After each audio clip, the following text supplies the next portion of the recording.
I'm David, a contract employee at a confectionery manufacturer. I joined this company right after graduating from high school. When I started, I worked in logistics at a factory near the headquarters, but now I'm handling orders and purchases at the main office. I prefer this clerical work over physical labor. It's been 10 years since I joined, and I think I've gotten quite used to the job. Recently, Hannah started getting involved in the business. She's 4 years younger than me and is referred to as the boss daughter, behind her back, rather than by her real name. Frankly, she's not good at her job. She's slow and even slacks off. However, Mr. Johnson, the boss, is lenient with his daughter and doesn't reprimand her despite seeing this. My colleagues are also fed up with her. Man, Hannah was just on her cell phone all day today, just texting and slacking off. Due to her status, the other employees couldn't say anything to her. One day, during such a routine, following an organizational change, there was a seat rearrangement, and Hannah started working next to me. Mr. Johnson told me, if my daughter has any trouble, please help her out. Since then, I've been taking care of my own work and looking after her as well. She's always on her cell phone during work and sometimes leaves her tasks midway to take a break. Watching this every day was frustrating for me. Hey, could you check these documents too? She glanced at me briefly from her cell phone and said, I'll do it later, before returning her gaze to her cell phone. In the end, she left saying she'd check the documents tomorrow and went home on time. Every day was like this. Because of her, I often had to work overtime. Seriously, I should have just done it myself from the beginning. I grumbled to myself in the empty office. The future looked bleak. A few weeks later, my anger finally erupted. While I was teaching her, she kept glancing at her cell phone, so I blurted out, "Don't take your job so lightly." She paused for a moment with an annoyed look, but I continued, "If you are going to work half-heartedly, it might be better if you quit. To be honest, you're a hindrance right now." "What's with that attitude?" she retorted, her eyes red, and she stormed off. Watching her leave, I immediately regretted speaking so harshly. The next day, she came to work with swollen eyes. She had obviously cried. It was my fault. As I was about to apologize, she said, "I'm sorry." I hadn't expected that. Seeing her like that, I felt bad for being harsh with my words. "I'm sorry for being too harsh. Let's both do our best starting today," I said, and Hannah smiled brightly. From that day on, she seemed like a changed person, engaging in her work and actively progressing tasks. "I'll do that," she offered. "We need to make quite a lot of copies, though." "That's fine. I'll do it." She willingly took on even the tedious tasks. Of course, there was no longer a cell phone on her desk. My colleagues were also surprised by her transformation. It was some time later when I overheard a rumor. I heard that Hannah was going to marry the son of a business partner. I thought, oh, is that so, but didn't pay much attention to it. After a while, Hannah rarely showed up at work. I assumed she was busy with wedding preparations or something, as she had applied for leave, so I just focused on my own tasks without much concern. But then, the problem happened suddenly. While I was working at my desk, Mr. Johnson tapped me on the shoulder. "Can you come to my office right away?" Yes, okay." I wondered what Mr. Johnson himself wanted to talk about. His face was expressionless. I had a bad feeling. I hurried to Mr. Johnson's office, sweating nervously, and knocked on the door. "Come in."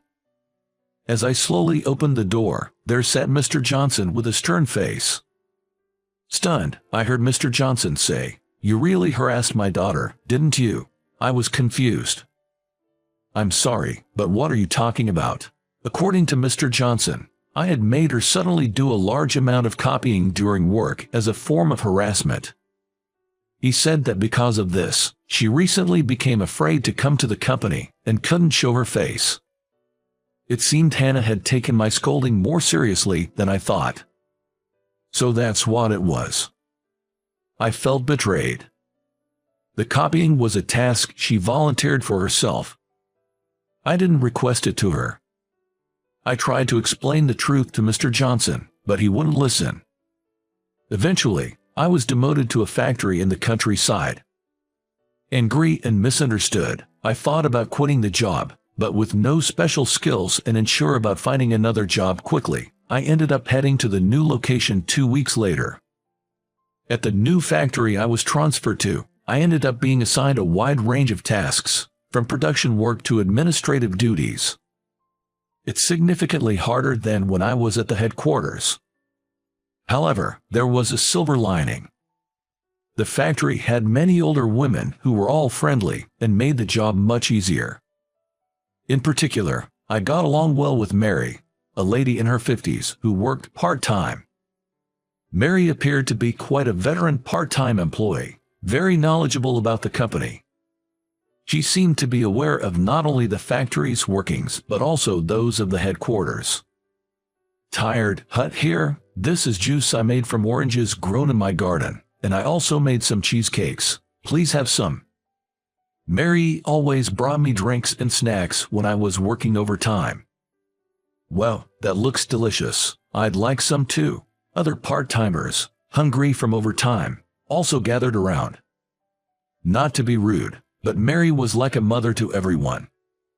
Her calm and kind demeanor made her popular among other employees, and she even advised the younger temps on life matters.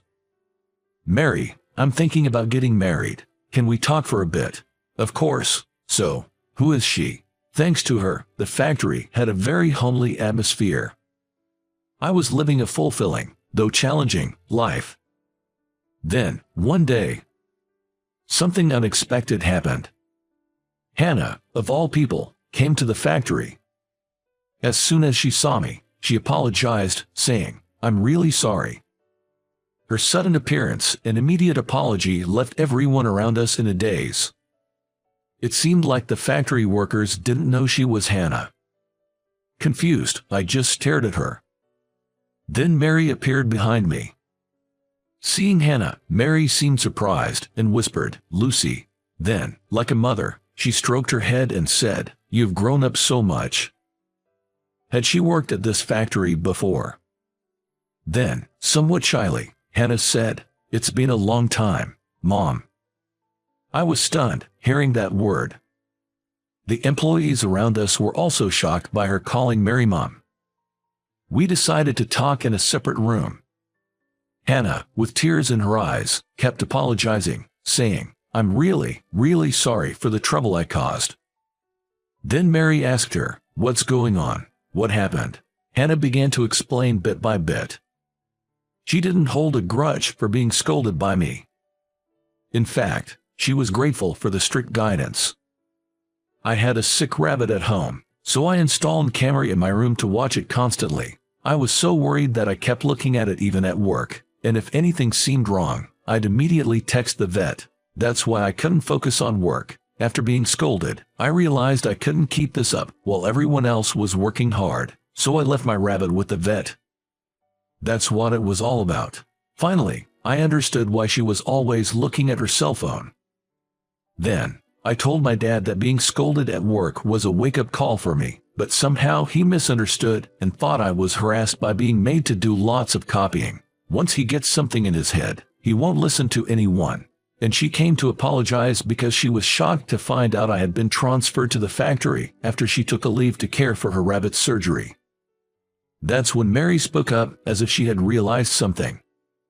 "I see. It looks like I'll have to talk to him myself," she murmured. It turned out, Mary and Mr. Johnson were once married. However, they had divorced about 10 years ago. Mary originally worked at the headquarters but moved to this factory after their divorce. Mary quickly contacted Mr. Johnson, and the next day he showed up at the factory. Looking awkward, he greeted Mary with a long time, "No see." Mary retorted, You told me to leave the company and our daughter to you, but was it a mistake to trust you? Mr. Johnson visibly shrank. It was my first time seeing him like this. Watching him, Mary said with exasperation, "You're still so stubborn and set in your ways." I then learned another shocking fact. Our company was originally managed by Mary as an executive. I joined after she had left her position, so I had no idea. Mary sighed. "You don't listen to your daughter or your employees. You can't run a company like that. You've always been like this, not listening to others." Mr. Johnson muttered, "Quiet down," unable to argue back. Finally, Mary asked, "If you plan to keep doing as you please, should I take over the company and Lucy, what will you do?" Mr. Johnson tearfully pleaded, "No, I'll do it." Hannah, who had been silent until then, took her father's hand and said, "Dad, I know you care about me. You were always kind and bought me everything. Of course, I love you, but..." Then she looked down, blushing slightly, and said, "I just want to marry someone I love," looking into Mr. Johnson's eyes and then, for some reason, glancing at me. Mary again stroked her head. Mr. Johnson looked down and murmured, "Understood." The discussion concluded for the time being, and the next day, work at the factory resumed. I thought I would continue working at the factory, but a week later, I was ordered to return to the headquarters. It was quite sudden and busy, but I was happy to return, as I preferred working at the headquarters. Right after returning, she invited me to a coffee shop during lunch break. As soon as we sat down, she said, "I'm truly sorry for what happened." To her, I said, "You don't have to apologize so many times. Let's look forward to working together again." She insisted on treating me as an apology and paid the bill. As I thanked her and began to walk away, I said, "Thank you for the meal." That's when she pulled my hand and said, "Wait." Confused, I stopped, and she blushed, saying, I like you. I have feelings for you," while looking down. On what? I was flustered by her sudden confession, to which she continued, "I have a request. Would you go out with me? I refused the marriage because I fell for you. Is that okay?" pleading earnestly. Honestly, at that time, I didn't have romantic feelings for her, so we decided to start as friends. However, it didn't take long for us to grow close, and I quickly became attracted to her childlike charm and innocence. Soon, I confessed my feelings, and we started dating. About a month after dating Lucy, I was called to Mr. Johnson's office again. As I entered, he said, "I hear you're dating my daughter," and I nervously wondered what I would be reprimanded for this time. Mr. Johnson said, "I want you to work harder because I'm entrusting my daughter to you." He continued, "If you're willing, would you become a full-time employee? You're well regarded by other employees in the HR department, and I would like you to help with management in the future." "Yes, thank you," I replied, feeling like I was in a dream. Since then, I've been working even harder as a full-time employee, continuing my smooth relationship with Lucy and regularly updating Mary. Mary, preferring the factory environment, continued working there as a part-timer. A lot happened in a short time, but now I'm very happy. I look forward to living fulfilling days, both in my work and personal life.